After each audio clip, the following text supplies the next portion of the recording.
TV South Mrashe Bedwani ye Alhaji Collins Dauda nene wode enuoma esum sika 42,000 ede ama enipa duasa enaya wonwaje ntete ahodo ewo Nkaseim se wonso kakra na womanya ne ntete ne mfidie na womanya no wonso betime de ahye wonwuma se ekwan a wonso fa so de abre enwuma anase mabuna wonya adwuma enye no ebino no one Adom Kasee atwaso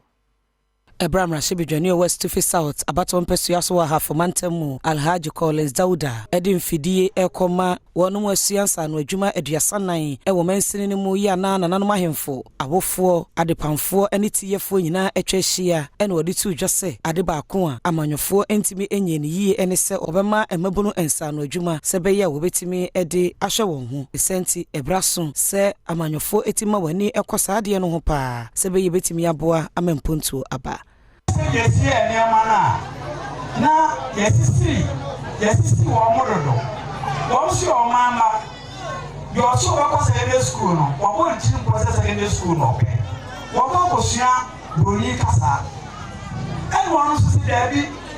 me dey be se sua sa ntuma en ntin ye boa yo kwa secondary school no na ye wo sua ade pama na wo sua eteyo no won ye ntene ni hwe no na yentimi boaten ene gina wo manfa wonya asa adwumadie mu chefa na mu eda Mrashe Bedwani yase wodi tu dwase sesei awofo ne nyeska kora na wodi ato mfidie ama emaburu na wodi aye adwuma ne senti se Mrashe Bedwani ye to sa na mo yi a ohunu se ebeboa wono mpa efo nyina ekase Alhaji yame esha sana na mu nyina so eka se ma ya no nkusua adwuma ewiese na bibinti efidienti